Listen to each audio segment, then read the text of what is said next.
Hey everybody, this is Ralph Vieira, and welcome to the Vieira Vault Show. Hey, that's my brand new half-ass intro. Yeah, I really got to work on that, but hey, it's episode 2, and I'm finding my niche. And check it out, man. This week I'm going to review Paul Stanley's book, Face the Music. It's kind of a review.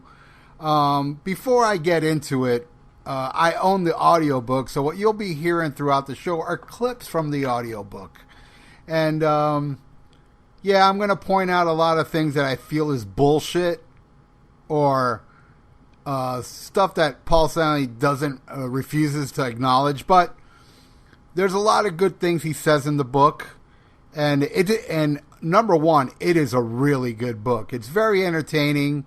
And I enjoyed it more than the other books, though I've not read Ace Frehley's book yet, or Peter Criss. I'm like halfway done. And I've read Gene Simmons' book, and I don't really hate it as much as everybody. The first one he released, the one with his tongue out. And this one, it is very interesting, and there's a lot of stuff I'm obviously going to leave out, because this will be a 10-hour episode. Because it's like 10 CDs, and I took out little clips of the story, and I've done this like months ago. I did it little by little for preparation for one of my shows, and I figured, fuck it, let's do it the second show. And I'm going to have commentary throughout it, but you know, there's a lot of stuff I leave out of the book, and especially like the beginning. Paul Stanley had, you know, a deformed ear, and he went through a lot of ridicule as a kid, and I got to say, before I get into it, because it's really going to sound like a Paul Stanley hating spree on here, but I got to say, I think Paul Stanley is an extremely underrated songwriter. He's written so many great songs, and I love Kiss. I love Kiss. I love a lot of Kiss. There's a lot of Kiss I don't like, including songs from Gene, and my favorite member, Ace, had a couple songs I didn't like.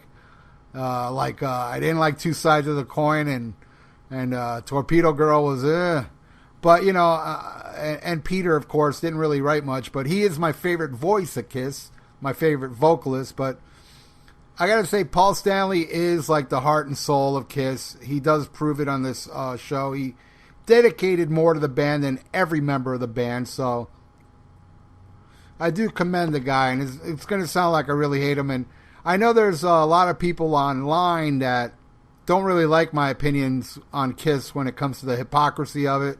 Well, there's plenty of it here, so but you know what? There's a lot of people that do agree with me too. I think the people that agree with me outweigh the people that don't. So I'm not going to say stuff you know, like Paul goes into certain, like, you know, he'll talk about music and stuff, and I'm not even going to go to that because, as I said in my first episode, if you heard it, musical opinion is not something to argue about because everybody's right with whatever you like.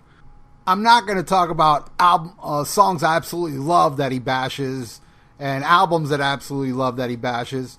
I'm going to talk about, you know, just little clips, and there's a lot of clips I have here. There's like 30-something clips. So I might as well get started. And just to build up the first clip you're going to hear, Paul Stanley did not have a great childhood. His parents were kind of mean to him, and he just had a hard time with a lot of stuff. And in this clip, you kind of hear, you know, this chip on his shoulder when he first met Gene Simmons. And I think it was the first time, or one of the first times, he went to Gene's house, and he encountered his mom. And this is what he has to say about it. In his mother's eyes, Gene could do no wrong. If I happened to call when he was in the bathroom, she would say, "The king is on the throne." Even when he was on the toilet, she believed he created masterpieces. I, on the other hand, couldn't get a compliment out of my parents if my life depended on it.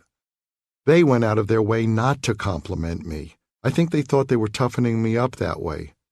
Gene could do no wrong. I could do no right. That pretty much sums up the book so far. He had, you know, a childhood not that great, and not very much support from his parents. So let's fast forward to the first time he met Peter Criss. He looked quite a bit older than I was, and he had about 5 names. George, Peter, John, Criscola, blah, blah, blah, but he went by Peter Criss. We walked to a pizza joint and sat down with our slices. We hadn't been talking for 5 minutes when Peter blurted out, "I have a 9-inch dick." I didn't know what to say. Pass the cheese? This guy was very different from us. Peter could barely read or spell, and he wasn't a thinker. When he played with us the first time at 23rd Street, it didn't sound particularly good. Peter didn't know much about British music. He knew the Beatles, and he liked Charlie Watts of the Stones. But that was probably because he liked to believe he played like Charlie Watts, basic, not showy. As for any other drummers, the ones he couldn't play like, he disliked them all. Peter also didn't understand the basics of song structure, verse, chorus, bridge. It all meant nothing to him. If I said, "Let's pick up at the second verse," he just sat there. He had to memorize a song from beginning to end, and if we stopped in the middle or he lost his place, he was fucked. I know what you're thinking. Then why hire him? Doesn't seem like the drummer you would want, talking about how big his dick is and he's not a great player. But the truth of the matter is, Peter Criss is a great player, an awesome player. A lot of people judge Peter Criss today because, he's old and he doesn't drum like he used to. But man, listen to Dress to Kill, listen to Kiss Alive. The guy was a monster on drums. And this is why Paul Stanley woke up and hired Peter Criss, because he does indeed rule. Perhaps as a result, his playing was wild. You could call it unorthodox, but that wouldn't be accurate. It was just plain erratic. His drum parts would change verse to verse. Still, for all he lacked in continuity, he played with fire and vitality. He was scrappy. We asked him back for another rehearsal. The next rehearsal went much better. Again, his playing showed personality and a real zest for life. Some of the songs developed a different feel than Gene and I originally might have had in mind. Peter just couldn't play like the drummers we had in our heads as we wrote, but what he delivered still worked as a blueprint for the band we wanted to be. Looking back now, there's no denying that a drummer like John Bonham wouldn't have fit what we were doing, although if we had our druthers, Gene and I would certainly have gone in that direction.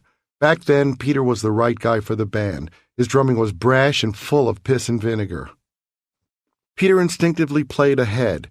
At times we had to catch up to him. In the best-case scenario, a drummer is like the back of a chair. You can lean back on it and know it's there for you. It's a foundation. But Peter ran alongside us, which was a different animal altogether. Even so, things just clicked. Even as a trio, we sounded very promising. All right, not all clips are that long. I'm just building this up. Believe me, it gets better. It's like a book, man, building it up. All right, if you're a Kiss fan, you already all know the story how Ace joined the band, one red sneaker, one orange sneaker. Bob Kulick was bald and he didn't get the job, and so on. Well, now that we're going to go into a story of when they were first playing gigs, or I think this was from the very first gig, and what Ace did after the gig was done. After each show, we drove back to 23rd Street to stow the gear. Ace sat on his ass and boozed. We were still getting used to his personality. The shows confirmed that he was everything we were looking for musically. But they also confirmed the fact that he was one of the laziest people, the laziest person I had ever met. These first shows made some things clear to me. I had always wanted a big sound, a 2-guitar steamroller, like Humble Pie. And we had achieved elements of that, but at the same time we lacked a sense of heft, of magnitude. I almost felt as if the other guys had jeopardized the band. They acted small time. All right, yeah, Ace is infamous of being lazy, and even though I'm the biggest Ace nut swinger and my favorite member of Kiss, I'm not going to disagree with Paul, because even Ace has admitted he's lazy, or was lazy. He seems to be on a roll these days. He doesn't seem to be that lazy anymore, but the warning signs were already there. So you're going to hear Paul complain a lot about Ace and Peter later on, but the truth of the matter is, he knew it from the get-go what he was getting into, but as he said, it was just magic. Those four playing together, I guess he was young and naive and was going to put up with the bullshit. Anyway, here is Paul talking about Ace's persona in the band, or his character in the band. The spaceman. He often joked about coming from a planet called Jendel. He constantly threw out off-the-wall sayings like, "One by one, I kills 'em," and spoke in made-up languages and gibberish. Peter's makeup was elementary. The symbolism was direct, not abstract. He felt that over the course of his life, he'd gotten lucky during a few close calls and thus had 9 lives. You know, like a cat. The Catman suited him. The makeup allowed us to embody all the qualities of the English bands I idolized. It presented a cohesive look, a united feel, and at the same time offered the possibility of distinct personalities. All right, here's where I start getting opinionated. Right there, Paul said it. Ace is a spaceman. Peter's the Catman. Later on, there's, what's going on right now as I record this, there's 2 people in that makeup that I am very against. I bitch about it constantly. And, but right there, Paul said it himself. Ace and Peter are the only 2 that should wear that makeup. They invented it, and they are it. Eric and Tommy. Tommy's no spaceman. He's like, he's a fake Freely. And Eric Singer is a copycat. And Eric Singer is a phenomenal drummer. I'm not putting nothing past him as being a lame drummer. He's great. He's just not Peter Criss, okay? He may be technically better than Peter Criss, but hey, man, Dio was better than Ozzy, and no matter where you stand, and I know a lot of people out there is, well, Sabbath Ozzy is better with Dio than Ozzy. Well, the legacy is Sabbath with Ozzy, okay? So technical shit doesn't mean anything. Anybody out there that likes stuff technically other than groove or, emotion, then that's your deal, but not mine. I love Peter Criss's drumming. He's an amazing drummer.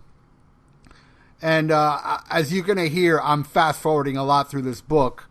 I'm going right now from before the first album straight to Kiss Alive. And here's what Paul Stanley has to say about Peter Criss's drum solo on Kiss Alive. One bone of contention as we put the finishing touches on the album was a long, boring drum solo. Soloing was not Peter's forte. He often sounded more like Ricky Ricardo playing the bongos than a rock and roll drummer playing a legitimate solo. Plus, a solo that might be riveting at a show when combined with effects and an audience could be mind-numbingly dull in record form. So we edited it. "If you don't put it back in," Peter told us, "I'm quitting the band." Sigh. Same old crap. Sigh.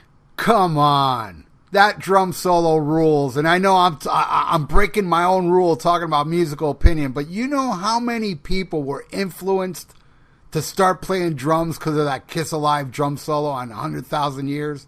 The guy was phenomenal. He was just phenomenal. And Ricky Ricardo? Come on, man. So he does a little bit of that, Latin little flavor in some parts of it with the cowbell and stuff. But it is an amazing, I think that was a low blow to Peter Criss as a drummer back in the 70s. Give me a break. That's just, oh, man. I just had to throw an opinion alert here, but believe me, I look at how many people were influenced by Peter Criss as a drummer back in the day, back in the 70s. So many people started playing drums because of Peter Criss. And there's big-time drummers now that praise Peter Criss, like Charlie Benante from Anthrax and Mike Portnoy, Dream Theater. I mean, those guys loved his drumming, thought he was very unorthodox, and even Neil Peart has said some nice things about Peter Criss's drumming. So, and that guy's hailed as one of the greatest rock drummers ever. So, Paul, give me a break on that shit. Anyway, I know a lot of people are going to listen to this saying, "Man, you left this part, you left that part out." Well, dude, I ain't got time to do this because now I'm going to do a huge leap. I'm going from Kiss Alive all the way to Unmasked now. If you want to know what goes on between that, and there's a lot of cool, interesting stories of Destroyer and Rock and Roll Over and Love Gun and Alive 2, where he says he didn't think side 4 was that great, which is kind of weird. But if you want to know all the inside stuff, get this book. I highly recommend it. So if I sit here and talk about every little thing he does, as I said, this will be a 10-hour show. So now I'm going to leap all the way forward to the Unmasked era where he talks about where Eric Carr already joined the band and what happened when they were somewhere in Europe with Eric Carr. Poor guy, man. Here it goes. The first night we were in Paris, Eric wore a brand new white suit to dinner, his first. Not 10 minutes into the night, he spilled a huge glass of red wine all over it. At times like that, he would close his eyes and mutter, "What a schmuck." He sent that suit to the cleaner so many times, hoping against hope the stain would come out, that when it finally came back white, the sleeves fell off when he put the jacket on. He was impressed that we could get by on a little pidgin version of the local language on that first tour across Europe. In Paris, he decided he wanted to try. "How do you ask for butter in French?" "Well," I said, "s'il vous plaît is please, and what you want is fapouge." The French word for butter is beurre. I made up the word fapouge. The waitress came over to our table and Eric said, "Fapouge, s'il vous plaît." She looked at him and said, "Fapouge?" He did this thing we used to call the Ronald Reagan, where his head would start to shake from side to side when he got nervous. He did that now. "Fapouge," he repeated with his head shaking. Another night, he really liked the food we'd had, which had come on a sizzling hot plate. Eric was still like Oliver Twist in those days. "Please, sir, may I have some more?" The waiter brought another searing hot plate, carrying it with tongs, and Eric reached up and grabbed it with his bare hands. You could hear the tss sound as it singed his fingers. He just closed his eyes and said, "What a schmuck." Another night in France, a guy at a nightclub started hitting on Eric, making him uncomfortable. He went over to Ace and said, "That guy over there is trying to come on to me." Ace, in his inimitable logic, said, "Let's make out so he thinks we're together. Then he'll leave you alone." And the kissing began. Armed military personnel guarded the airports in some parts of Europe back then. One time, at an airport where security had AK-47s, Eric got pulled aside. He was wearing a camouflage jumpsuit and bullet belts. They took him through a door and out of our sight, but he was back surprisingly quickly. "What happened?" we asked. "I told them I'm a musician," he said, "so they took me to another room and had me play a piano. Once he played a little piano, they let him go." Though Eric was 2 years older than me, he seemed like a kid. His life experience had been limited and he was naive and gullible. One night in England, he took a female journalist to his room from the hotel bar where we were all hanging out. The next day, we asked him what happened. "Well, we talked, and then she wanted to take some pictures of me without my clothes on," he said. "What?" I said. "She said she wouldn't print them." "Are you crazy?" "Oh shit, did I do something wrong?" "You let her take pictures." "But she said they were just for herself." Sure enough, when the next week's issue of the Journalist magazine came out, there was Eric looking like an idiot, naked in the bathtub with his huge head of hair and a glass of champagne. He closed his eyes. What a schmuck. Well, not much I can say about that clip. I don't know, for some reason I wanted to put that in there, and I just noticed it's a real long clip. But, he went through a little hazing, and, the way he portrayed Eric in this book wasn't that great, really. And there's a lot of things he says later on. I don't even want to bring it up. Read the book. You'll hear stuff he talks about Eric that it's kind of like, man, he ain't here to defend himself, but it's nowhere as near as what you're about to hear now about the late, great Bill Aucoin, the person that made Kiss Kiss, and what he says now, man, I can't, if it's true, it's terrible. If it's not true, then shame on you, Paul. But you know what? We're not hearing Bill Aucoin's side of it, so I am going to say the jury's out on this. I'm not one to judge unless I hear both sides. But, boy, if this is true, this is pretty bad. So this may be the most,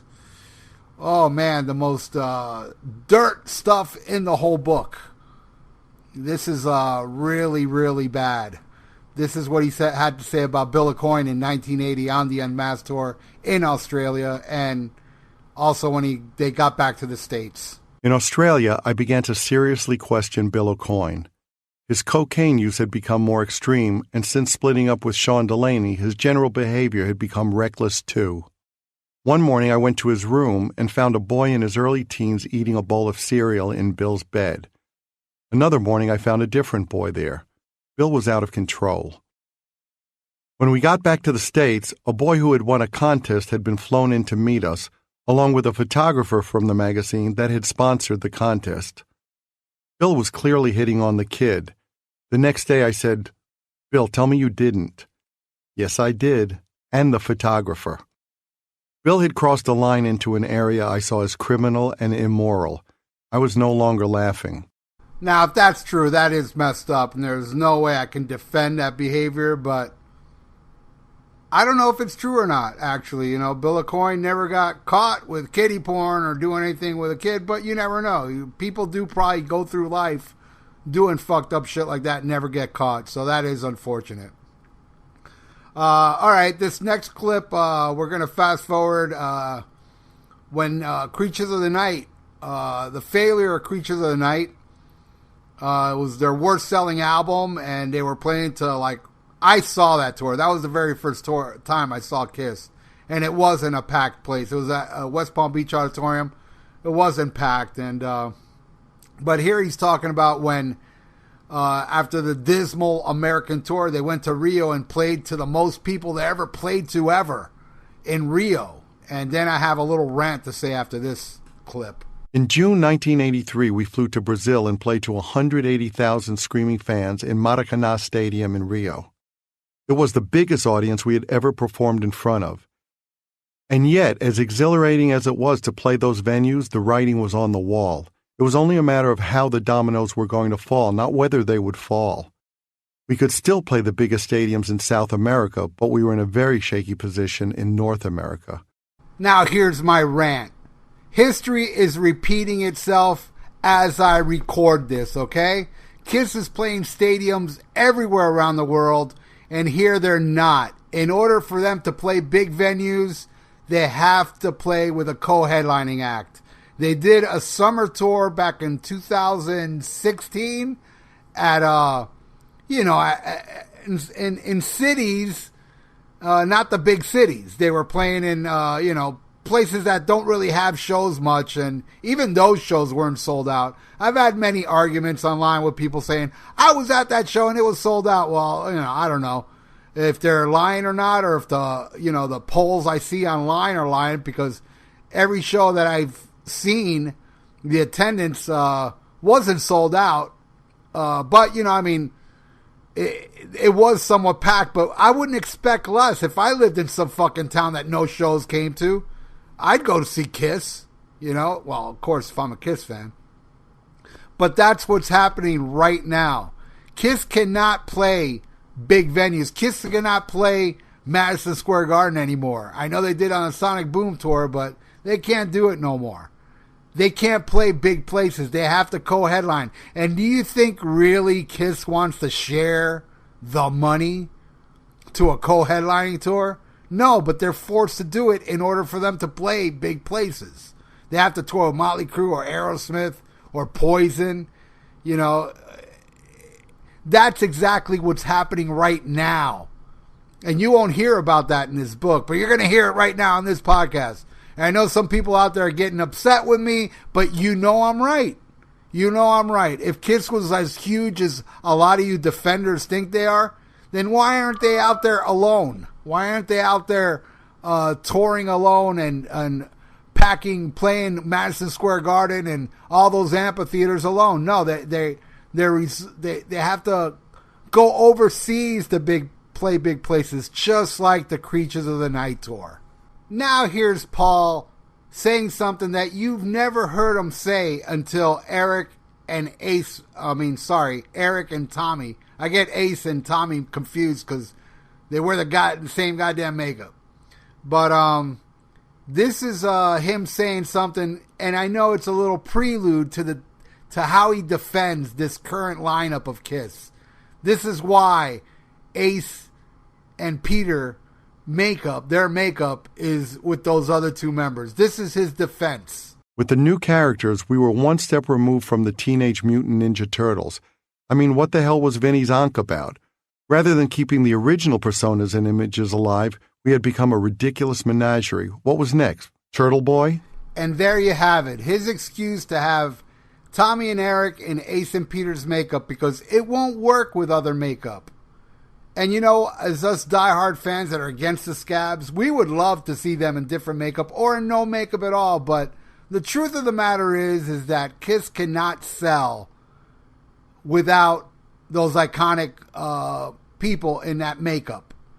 And something that, you know, oh, Tommy's the spaceman, Eric's the Catman. No, they're not. Ace and Peter are the spaceman and Catman because, as you heard before, it's part of their persona, it's part of their personality.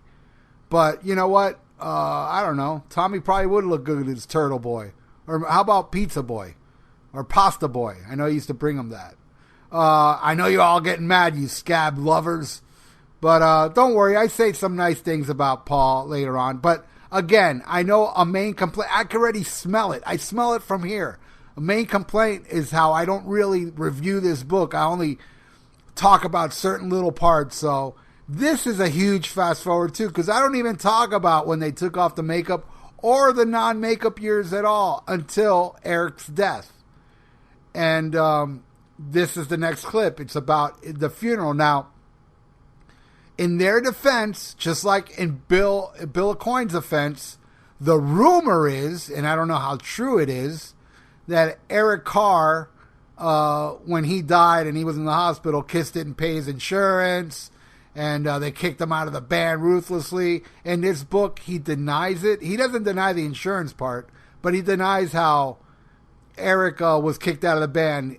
What Paul said is, look, get better. We're going to go on without you, and then when you're good, you'll be back in the band. Basically what he was saying. He really did think Eric Carr was going to beat the cancer. So, but unfortunately, Eric Carr passed away, and now this next clip is him going into... Oh, you know what? Before I even go to this, so some of you won't get upset, there's a lot of juicy stuff Paul slams Gene on during the non-makeup years, how he was coasting and he was more interested in movies and outside projects, and he really does slam Gene a lot. So, and I feel he's right, even though like there's some Gene songs I like. I did a thing on the Almost Human 56 page where I named my favorite Gene songs and my favorite Paul songs from Animalize up to Hot in the Shade, because those were the coasting years. And in my opinion, and I know some people shared it on the comments I got on that video, it was a tie. I believe it was 9 or 10 songs each. I didn't think Paul did more cool songs than Gene and vice versa, but that's just what do you call a musical opinion. But boy, Gene was pretty good when he was coasting, as good as Paul in my opinion. But it is true, Paul did carry the weight, and he released all the hits during that era, but hits are not science. So here we go. This is after Eric Carr passes away, and Gene and Paul go to Eric's funeral. The scent of flowers was overwhelming. You could barely breathe. But I could also smell hostility all around us, people bristling at our presence. Peter and Ace were there. Peter, who everyone knew resented and disliked Eric, tried to tell me that Eric had been calling him all the time. Nothing seemed to make sense. Eric's girlfriend was also filled with anger at me and Gene. It turned out that Eric had painted us as the bad guys. He said we'd booted him out of the band and didn't support him, which simply wasn't true.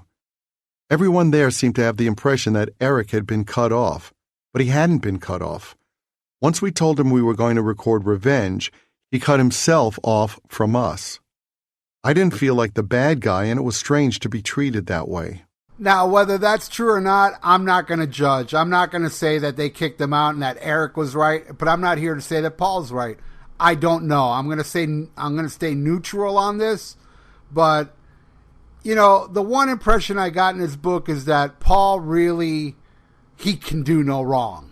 You know, everything, he can't do no wrong. But here's a rare instant in this book where he does actually feel like he did something wrong. And it is after Eric Carr's funeral. This is what he had to say. In the wake of Eric Carr's death, I continued to spend a lot of time wondering whether I had handled things correctly. Though I thought I had made the best choices at the time, I began to realize I'd been wrong. We had cut Eric off in perhaps the worst way by denying him what mattered to him most, his place in Kiss. That had been lost on me while we continued to do everything we thought was important, everything we thought we could and should do. It was wrong to keep Eric from the thing he loved most, what for him was a lifeline, Kiss. And I should have seen that since the band functioned the same way for me and I wasn't even sick. I should have known. Well, there you go. He did feel some remorse because, one part of the book, Eric went to go see the Paul Stanley solo tour where Eric Singer played drums, and backstage he told Eric, you're going to replace me. And Paul was like, what are you talking about? And it turned out he was right. All right, now we're going to fast forward more. I'm going to fast forward through Revenge and through, I don't know. I don't remember him talking about Kiss Alive 3.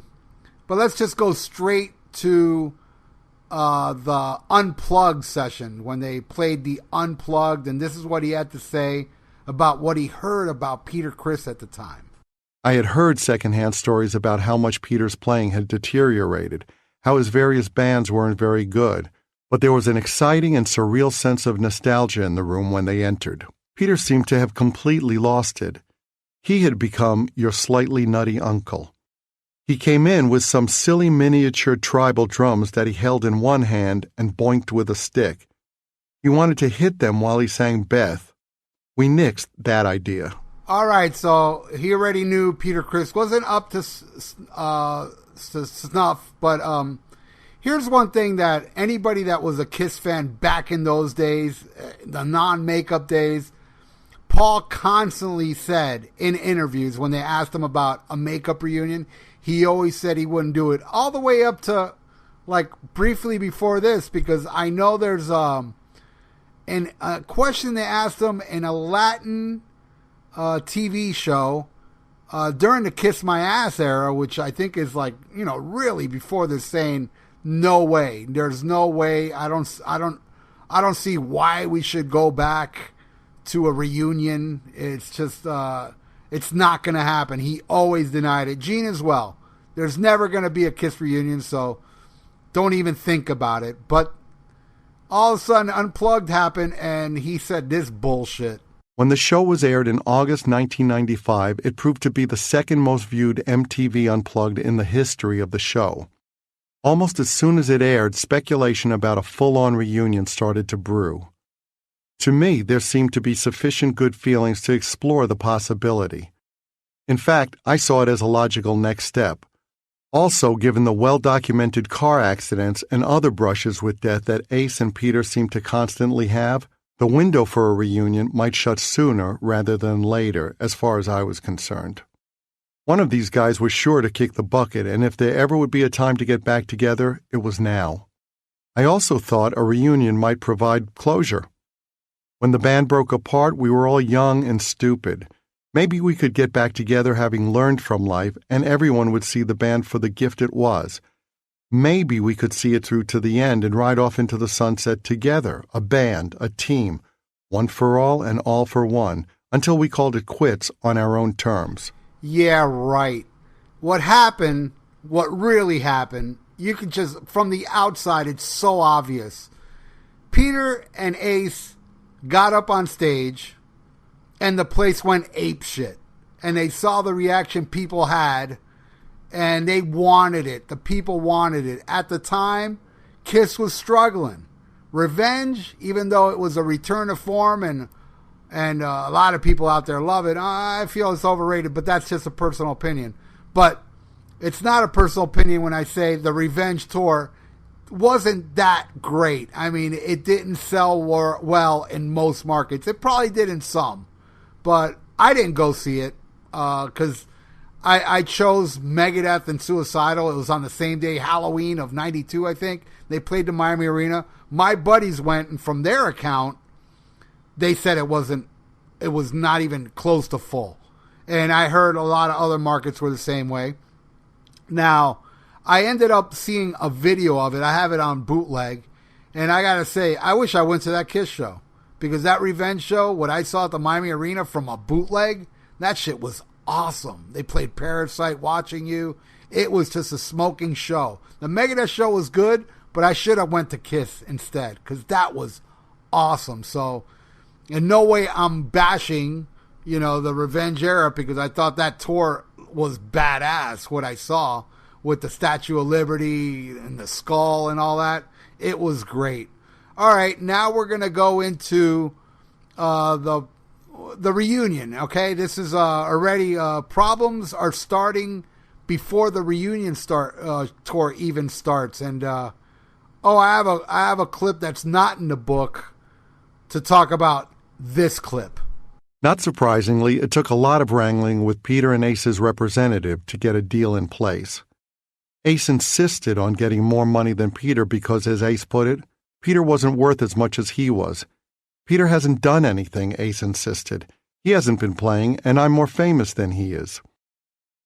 Of course, this was all behind Peter's back. For all the times Ace threw Peter under the bus, he should have had muscles like a professional bodybuilder. And yet Peter still saw Ace as his teammate and buddy, no matter how many times Ace offered Peter up as a sacrificial lamb. See, I'm not sure if Paul got the timeline wrong, because according to Peter Criss, that didn't happen. It happened later on. Peter wrote in his book that he was betrayed by Ace because Ace was making more money than him. And he didn't tell him till, there was like 5 or 6 shows left. Seems like Ace's conscience got to him and told him to come upstairs or some hotel. And that's when he told Peter he was making more money than him. And Peter was very hurt, betrayed by it.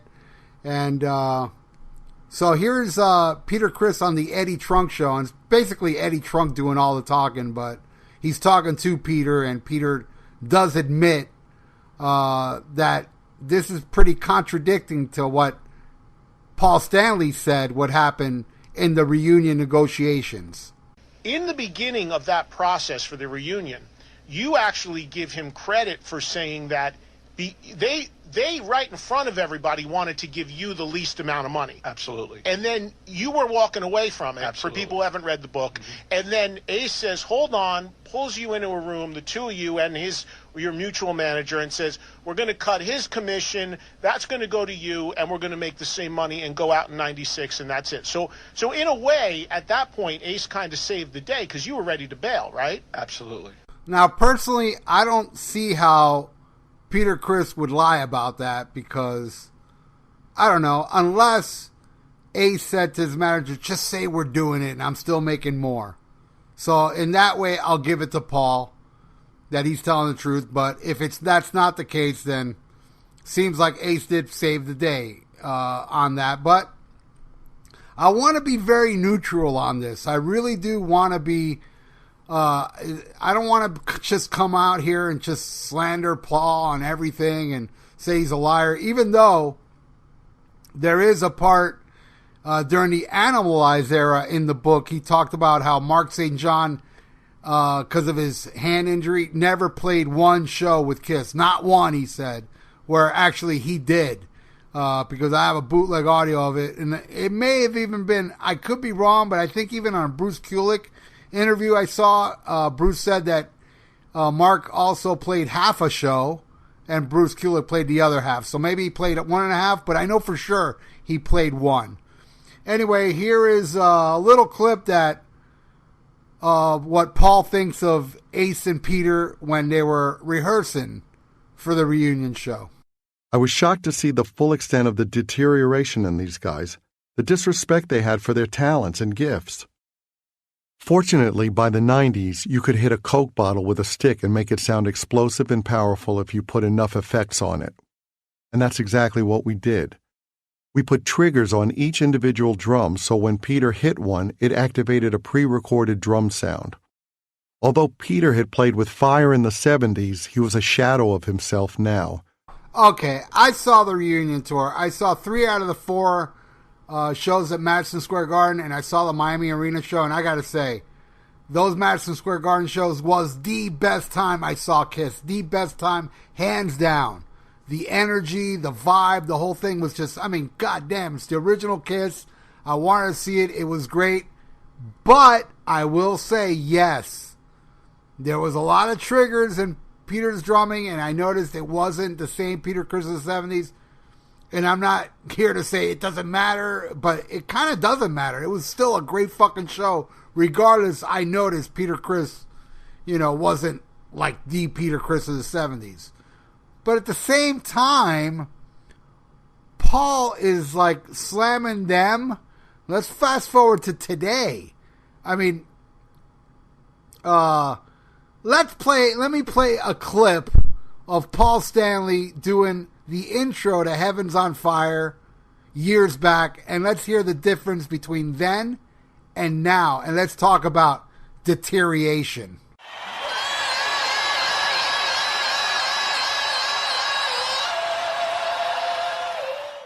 All right, that was Paul Stanley. I believe that's a farewell tour, so I'm not even going all the way to the 80s. Look how great his voice sounded in 2000. Now let's listen to him now, and let's listen to how he is a shadow of his former self. And notice a guy in the audience is yelling, "Don't do it, Paul." Don't do it, Paul. Now, mind you, Paul wrote this book when his voice was already sounding like this. So it's kind of like, I can understand when his voice was still kicking ass and he wrote this book, but his voice is shot. And I got some more examples later on before I end this of how shot his... I'm going to dig into the Vieira Vault and play a Paul Stanley Now song so you can hear how terrible it is. But I got a couple more examples too. But now here's Paul after or near the end of the reunion tour. Ace and Peter are like, wait a second, we want more money. So this is what Paul has to say about that one. At the end of the tour in July 1997, Peter and Ace demanded to be made full members of the band again. "We did things your way," Peter said, "and we had a huge successful tour. Now we want to be equals." Being stunned by one of these guys was an almost daily occurrence, but this dropped my jaw. Don't you realize the reason it was a big success is because you had no input and no say? Now, listen. They probably had no input and say as far as the tour logistics, but come on. You think that reunion would have been huge without Ace and Peter? If it would have been just the Paul and Gene show it is today? Because look how that show's going. Can that tour sell out 4 days at Madison Square Garden, play Dodger Stadium, play, in Detroit? Believe me, those two was the reason it was a huge success as much as Gene and Paul. Actually, it was more of a reason it was a success. Let's say Peter and Ace would have went out on their own, which they did before the tour. They only played clubs. And Gene and Paul were bigger because it's under the Kiss brand. It's under the Kiss name. But it was because of it's because of Ace and Peter. It was this huge juggernaut of a tour. It was the original four that did it, not just Gene and Paul. Though Gene and Paul does deserve more money because they are the ones that were in the band and organized the thing, and they were more behind the scenes than those two. So I'm not here to say that Ace and Peter deserve the money, but don't say it's because of you two that tour became huge. They were right. I mean, they got a little greedy, which I admit, but at the same time, don't say they had no input as far as getting asses in those seats. But I do agree with Paul as far as getting the lion's share. And here's a clip of something I totally agree with. Peter and Ace were upset because they were now rich again, but not as rich as me and Gene. There were people richer than I was, and I didn't lose sleep over it. And anyway, I deserved more than Peter and Ace did. I stayed when they left. Damn straight. Paul busted his ass for Kiss for decades, and these two didn't. and they made millions. So I have to see, I'm not so one-sided here. When the truth comes out, the truth comes out. Paul deserved more money than Ace and Peter. They shouldn't have been equal members. They didn't really bust their ass for Kiss as far as staying in the band. And also, Gene and Paul were the ones dealing with Doc McGee and all the logistics going on the tour. So definitely I am on Paul's side on this. But the honeymoon with Paul now is over, because here's Paul talking about the farewell tour, which, by the way, I gotta say, I saw the farewell tour and it did suck. I thought it was terrible. But here's Paul talking about that farewell tour. Not surprisingly, the shows could be pretty awful. I was angry at Peter and Ace for being disrespectful toward everything we had accomplished and everything the fans were giving us. I bought into the idea that this really was it, the end of Kiss. There was no place to go. It was unbearable. Speaking of unbearable, and yes, I do agree, that was an unbearable show, and Paul Stanley was great on the farewell tour, vocally. But speaking of unbearable, why don't we come to 2017 and how Paul sounds now? Again.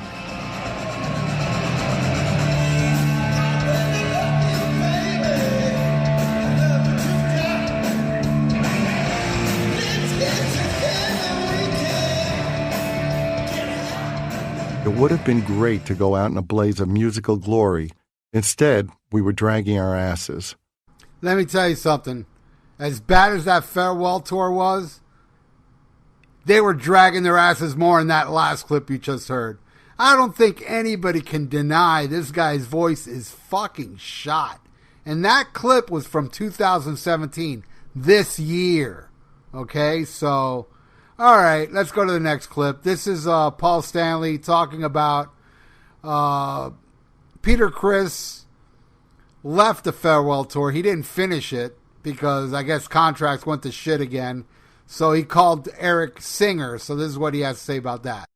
I called Eric Singer just as I told Peter I would. To Peter's shock, the tour would go on. And Eric would wear the Catman makeup. At that point, it was clear that compromising the four iconic characters had been a mistake the first time around, and we wouldn't repeat it. The Catman, the Demon, the Spaceman, and the Star Child were far more important than Peter, Gene, Ace, and Paul. Nobody in Kiss is irreplaceable, and I definitely include myself in that calculation. Yeah, you stay in the band. Yeah, later on, I'm going to have a clip. The last clip on the show, on his book, he talks about, I'm going to be replaced one day. There is no better time than now. You're the one that is going to say, oh, Peter can't cut it anymore, and that's why he's not in the band. Well, you can't cut it anymore either. Paul said many times during the farewell tour, I don't want to be that band that stays too long in the party. Well, the party's been over for you for a while. The reality of playing without Peter was freeing. Peter was marginal when the reunion started, and his playing had gone downhill since. His drum solos were an embarrassment. To be honest with you, his drum solo at the farewell tour, I thought was a little better than the reunion tour. I didn't see Psycho Circus. That didn't come to Miami. But believe it or not, I didn't think Peter Criss was great or anything on the farewell tour. And as I said, I didn't like the farewell tour much, but I thought Peter Criss played a little better than he did on the reunion tour. So to call his drum solo an embarrassment, which it wasn't that great, but it was nowhere as embarrassing as this. Oh, wow, wow, wow, wow, wow. Holy mackerel. Man, is that painful. Now here's a real funny, this is probably the funniest thing he said in the whole damn book. What's his excuse to go back on what he said about the farewell tour? Oh, this is rich. Of all people to tell him to continue Kiss, a car washer? One afternoon later in 2002, I took my car to the car wash and one of the workers said to me, Paul, the farewell tour was great. When are you doing the 30th anniversary tour? What? That would be okay? You mean you still want us? The guy at the car wash really opened my eyes. He still loved the band. He wanted to know what was next. I'm the one closing the door. I'm the one throwing the baby out with the bathwater. But why? All of a sudden, I wondered what we were really saying farewell to. Maybe the farewell tour was better envisioned as a farewell to those two guys.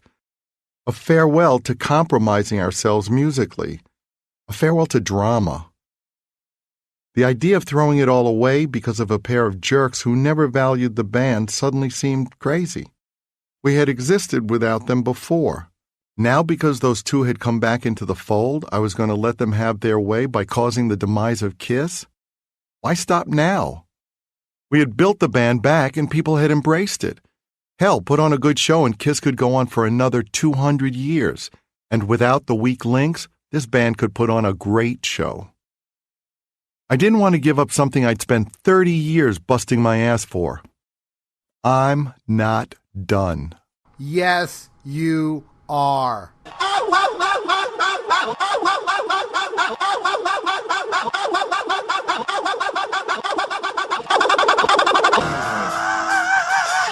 Wowzers. Okay.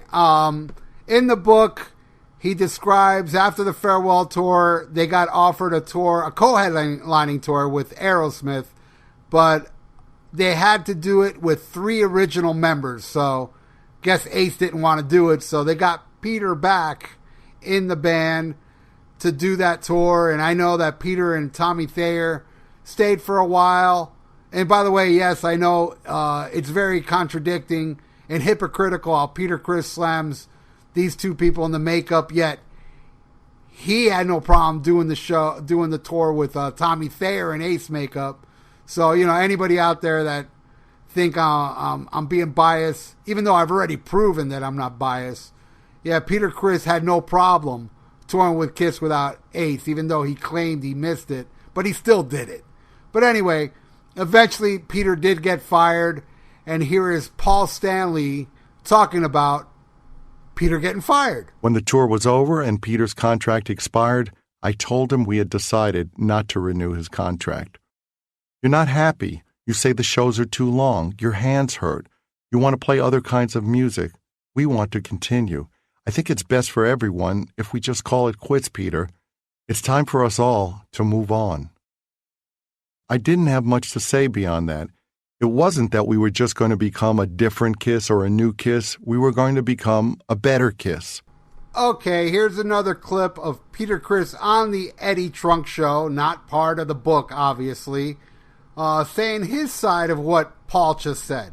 And I was sure, get right to it. I got a call from Paul the following day after I posted what I had to post on my site because I was flooded by a ton of people.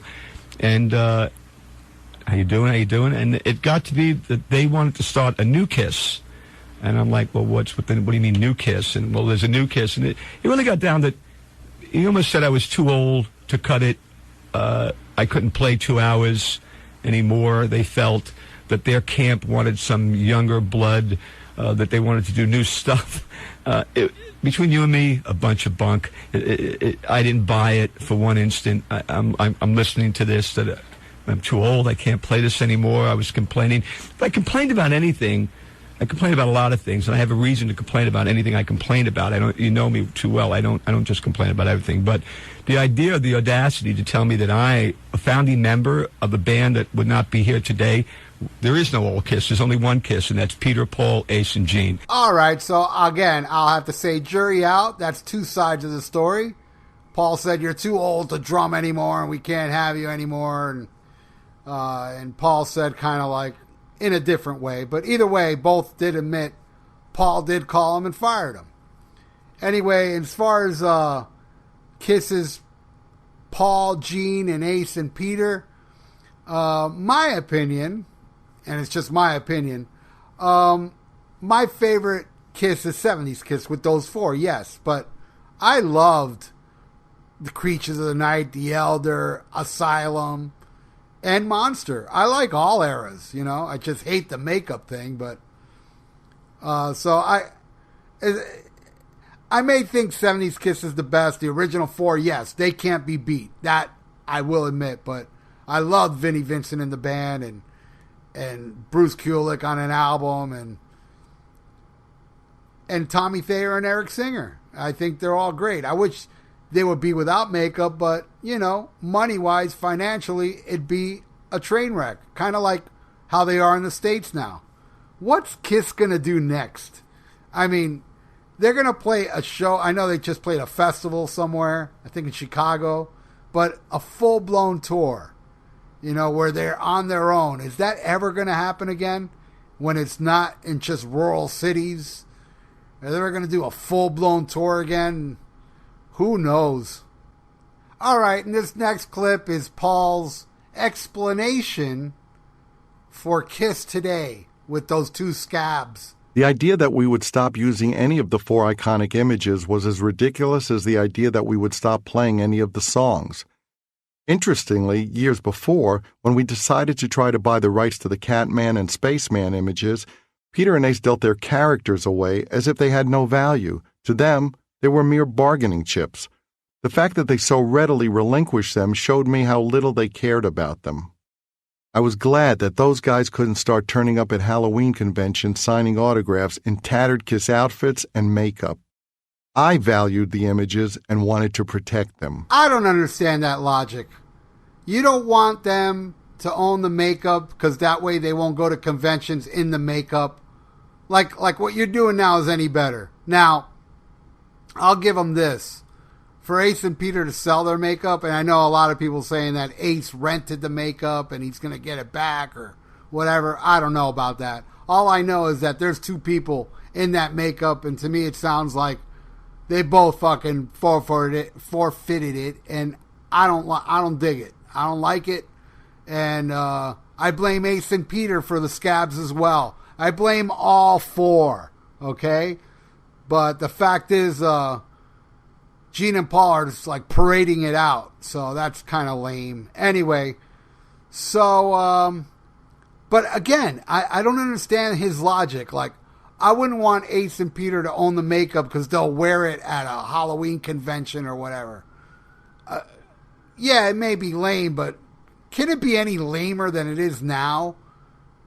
I actually think it's lamer now, but that's my personal opinion. All right, here is more of Paul's babble. All my feelings of love and pride for Kiss were amplified by starting to tour with Tommy and Eric as permanent members. I could never go back to the drama, the lowered standards, the disrespect for the craft. It would be whoring myself. It was amazing to have people in the band whose mentality was, what can I do to make the band bigger? Instead of, what can I do to make myself bigger? But if you make the latter your priority, it doesn't work. With Ace and Peter, that's the way it was. With Tommy and Eric, there was a work ethic. And it started with taking pride in what they did individually and what we did as a team. Of course, a certain segment of the audience didn't want the reunion era to be finished. People occasionally dismissed Eric and Tommy as imposters, but when I stood on stage with them, I had the opposite impression. If anyone had been imposters, it was Peter and Ace during the reunion tours. Oh, really? Ace and Peter are imposters of makeup they came up with? Gee, I wonder who was the person that said on the farewell tour press junket about who should wear the makeup.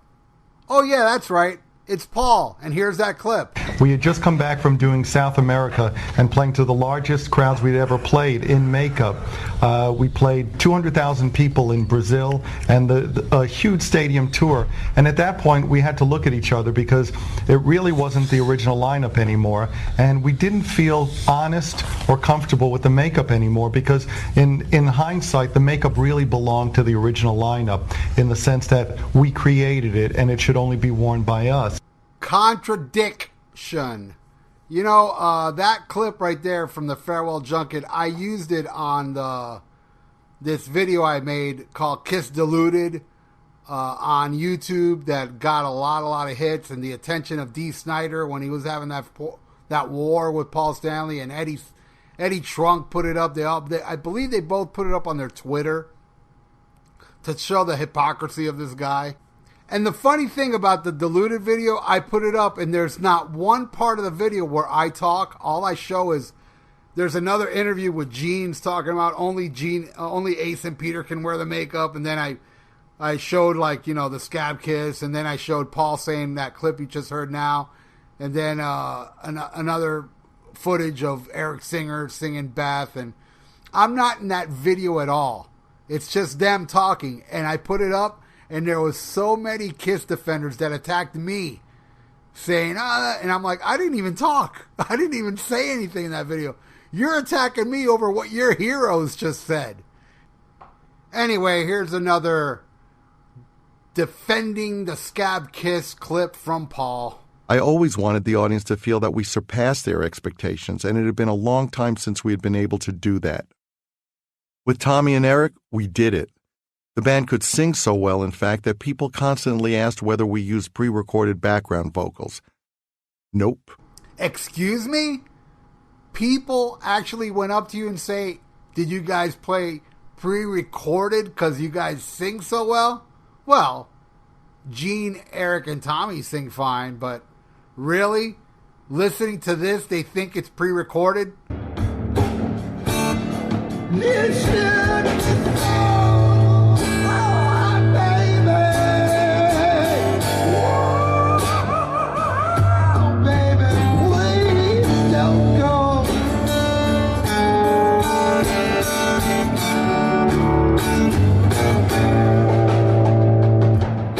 I got a dog that whistles, and I got birds that sing. You're gonna kill your voice.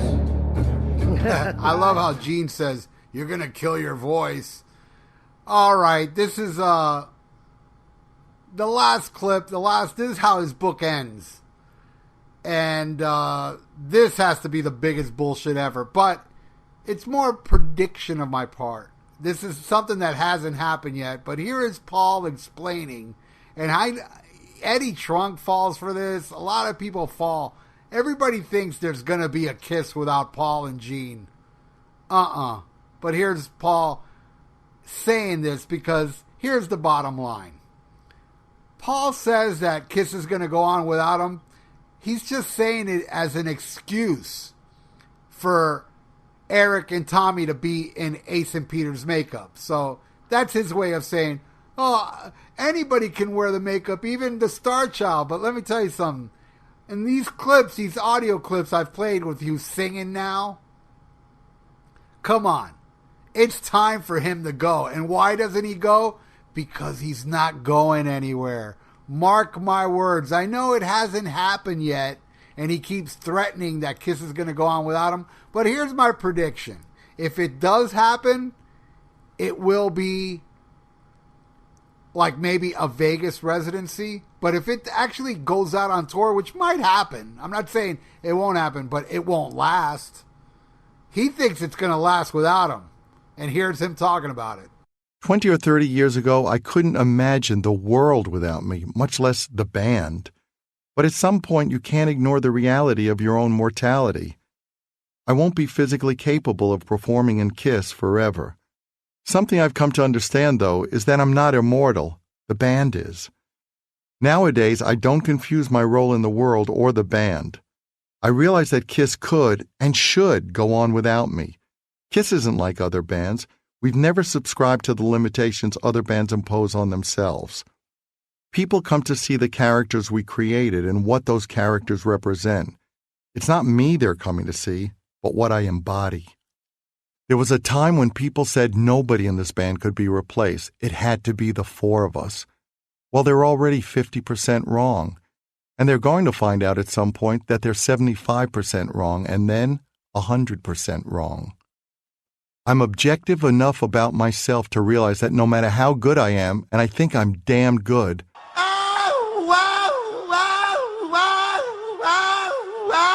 there's somebody else out there who can do something equally valid. I think that being replaced would be a huge compliment, not a detriment.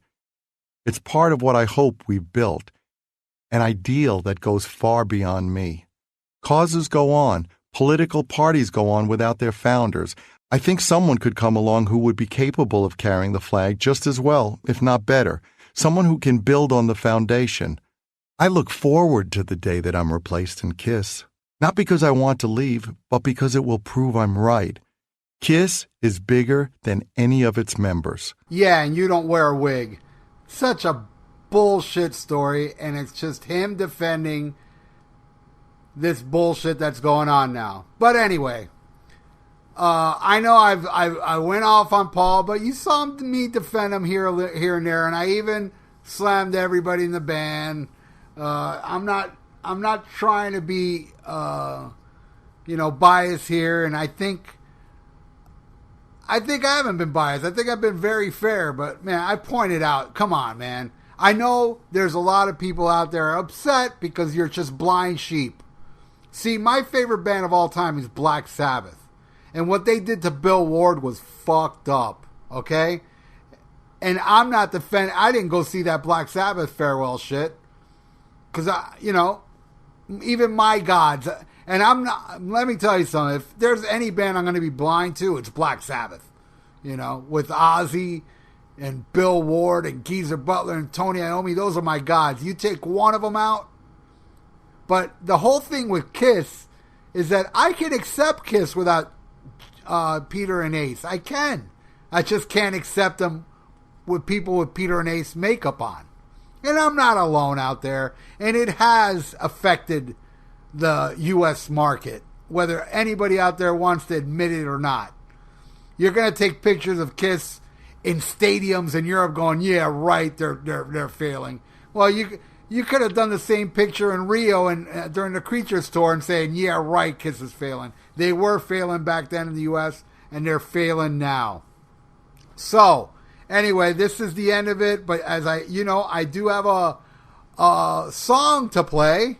It's going to be very torturous to hear Paul sing it, but before I play that song from the Vieira Vault, I am going to put a clip that Paul said toward the end of the book that I think I should put on here because it's fucking awesome.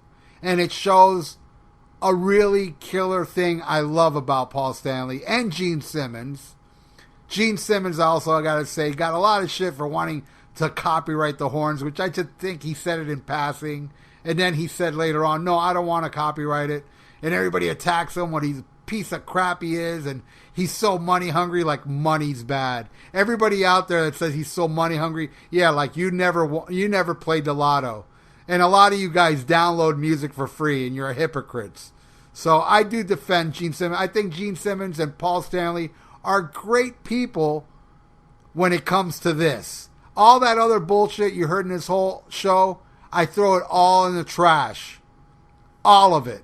Because this, to me, is the best thing Paul Stanley and Gene Simmons, you got to put them both in this example. This shows you, and I wanted to end my clips with this clip of Paul Stanley, showing that he is a good guy. Check this out. At a concert in St. Louis in 2012, I had arranged complimentary meet and greet tickets for a young man incapacitated by ALS or Lou Gehrig's disease. He couldn't move or speak, but I thought I detected the hint of a smile in his eyes when we took photos with him. Also in the VIP tent that afternoon was a married couple who were buying an electric guitar I would play later that night on stage. Following our unplugged set, I talked to the man and woman for a while and determined how they wanted their guitar inscribed. After the wheelchair-bound man with ALS left the tent, the husband of the couple turned to me and said, "We bought a second guitar for that young man." That stopped me in my tracks. The guitars I sell are intended for collectors and cost thousands of dollars. This couple didn't know the man in the wheelchair. They didn't know what his ailment was or anything else about him. They had simply seen him across the room. I told them I was moved by their gesture. "We're very lucky people," explained the husband. "We like to pay it forward." Their reward was the act of giving. Mine was to reimburse them the cost of the guitar. That same year, I met a woman in San Antonio who came to the show to celebrate her cancer being in remission for a year. Another night, coming off stage in Las Vegas, a police officer came up to me with a huge smile on his face. Destroyer was my first album, he said. The show was amazing. Oh my God, I can die now. Please don't, I said. And then we hugged. I know I'm not Florence Nightingale, and obviously KISS never was and still isn't a philanthropic movement or a humanitarian effort. We're 4 guys who play instruments. We're a rock band. And yet to realize our band can be an inspiration and raise awareness and contribute significant sums to worthy causes like the Wounded Warrior Project and various cancer charities is both humbling and deeply rewarding. Early in KISS's career, I thought it was cool to see people at the shows having fun. Now I see the part I play in making them happy and find that very fulfilling. The time and consideration I can give to people who, for instance, are returning from military service or have gone through tough times of one kind or another, means so much to me now. It was nice when I was young, but it didn't go to the core of my being the way it does now. The more opportunity I have to treat people the way I wished I myself had been treated, the better I feel. It's also amazing how little it takes to have a huge effect on someone's life. It's tempting to say it would be sinful not to take advantage of such opportunities, but then again, there's a selfish element to it. I feel that I gain as much as the other person. I've taken some big leaps in my life, and the biggest ones have been in the past 15 years. Learning the value of kindness was a gift that came to me late, but it changed the game. Doing for others is now the most satisfying thing in my life, the gift I never knew. It's fulfilling in a way I could never have imagined when I was young. Right on, Paul. And there's also a story out there where there was this little kid, sick kid, that Gene Simmons went to go visit before he passed away, and he brought him a bunch of KISS stuff, and Gene Simmons was his hero. And the very next day, the child named Dylan passed away, and Gene Simmons went and visited him before he died. And I think that is better than all this bullshit about being money hungry and cutthroat and all that stuff. They do good things, and that Wounded Warrior thing is great. And Gene visiting that kid, I'm not sure if that was part of a Make-A-Wish Foundation, but I personally have donated to the Make-A-Wish Foundation, and I really support that. That's like my favorite thing to donate to. It's www.wish.org. And man, any little bit will do, man. That's such a great organization. There's people terminal out there that they get their last wish in life, and I think it's just a great thing. And so is all these organizations. And as I understand, I've heard that Gene Simmons donates to charities where he doesn't promote it. I've heard that from the inside. Somewhere I've heard it. And I'm sure Paul does it as well. And that, to me, to be a humanitarian is better than just being a bullshit. You may be a bullshit artist, but if you help people, you're all right in my book. So after this Bash Fest, I just wanted to say that, I wanted to end it with something nice about Paul, but now I'm going to play a clip where he sounds like shit. But before I even do that, I just want to say that I am a huge fan of KISS. I have been since I've been 12, 13 years old. Ever since my buddy played me I Want You on his turntable, I became an instant fan, and I bought double platinum, and then Rock and Roll Over, Kiss Alive 2. Huge, huge fan of KISS. There's a lot of stuff they've done that I don't like, a lot of albums they've done I don't like, but man, 70s stuff, I love it all. Except for Gene's solo album. But, I even like Peter Criss's solo album for the most part, the 78 solo album. And Paul Stanley, to me, is a genius. I know I said it earlier in the show. I Want You, Come On and Love Me, to me, is like the perfect, simple song, but it's effective and it's great, and I love it. KISS stands for Keep It Simple, Stupid. And I just love KISS. I'm a big fan of KISS. I got my ass kicked for liking KISS by Led Zeppelin fans. Even me trying to tell them, I like Led Zeppelin too, didn't help. But, and I have a lot of friends I have that hate KISS. A lot of people on my friends list hate KISS. But I don't care, man. I love KISS, and I defend KISS. I am part of the KISS Army, though I am a vocal part of the KISS Army, and I am not alone. Because there's many ranks out there that think like I do. all you people that are listening are offended by what I'm saying, you know damn well I'm not alone. And anybody out there that defends Kiss now, that's fine. But if you defend it without seeing the truth, then you got problems, my friend. Because I will tell you right now, Ace Frehley is lazy. Okay? Or he was lazy and he was a drug addict and he caused a lot of problems. He didn't play on Sweet Pain because he wanted to go to a card game instead. Even though I heard the Ace Frehley solo on Destroyer Resurrected and I was like, shit, they should have kept this in. I love it. But then again, that's because I'm a blind Ace Frehley fan, you know, and I just love his guitar playing. To me, he's my favorite member of Kiss, but yet my favorite Kiss song is Young and Wasted that doesn't feature Ace Frehley. And I love all facets of Kiss. Just every lineup did something I liked. You know, Animalize, there's like 4 songs on Animalize I like. And that's a different lineup with Mark St. John. Only lasted 1 album. So I can just say when it comes to Kiss, the good definitely outweigh the bad musically as far as albums go. I like way more Kiss albums than I don't like. But just because I point out things, I get attacked a lot on the Almost Human 56 YouTube page, which is almost at 5 million views as I record this. A lot of people on there. I'd say 98% of them are cool motherfuckers that some don't even agree with me, but yet they respect me and they don't start shit. And then there's those 2 tards, that 2% of like really fucking idiots. That, you know, because if anybody out there talks about, I love Tommy Thayer and I love Eric Singer and fuck you all, I love the scout, I love that they're wearing the makeup, that's cool with me, man. But if you come attacking me, I'll just attack you back saying how I think it's shitty, you know. And another thing I got to say is that I wish, and financially it'll be a nightmare for Kiss, and you know they are about the money, so it's not going to happen.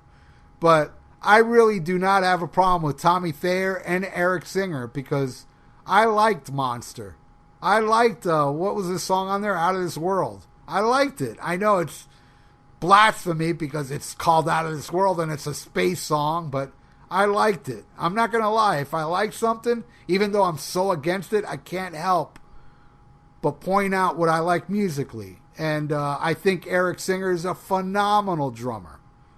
And I'm all for this lineup of Kiss, but if they were to take off the makeup or change the makeup, but as I said, it would be a financial nightmare, so it's not going to happen, unfortunately. But anyway, I'm going to end the show now, and then, you know, I'll play you this song and give my little farewell tuda, whatever. I'm fucking tired. It's been a long show for me, pasting this all together. So now I'm going to dig into the Vieira Vault, which I plan on doing every show, but maybe I'll stop doing it. Who knows? But it's my early shows, so here is something from Kiss from last year. And, after this whole love fest for Paul, now I'm going to slam him again for this. On the Kiss cruise last year, they did a Creatures of the Night theme. And they threw out a couple rare Creatures of the Night songs. And here's a song that I think they only played a couple times on the original Creatures tour, so they brought it back. So here's Kiss on the Kiss cruise doing the classic deep track from Creatures of the Night. This is Scab Kiss with Keep Me Coming. Oh,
Well, there you go. Paul croaking through another tune.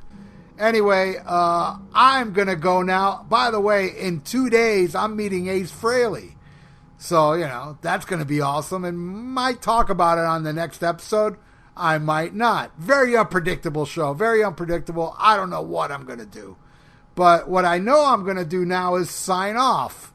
So thank you so much for listening, man. This is the Vieira Vault Podcast, episode 2. And when I say 2, I'm holding up the horns. I wish Gene Simmons would have copyrighted it. Well, Gene Simmons is going to copyright my next episode because he holds that thumb out. It'll be episode 3 next time. Anyway, thanks again, everybody. Goodbye.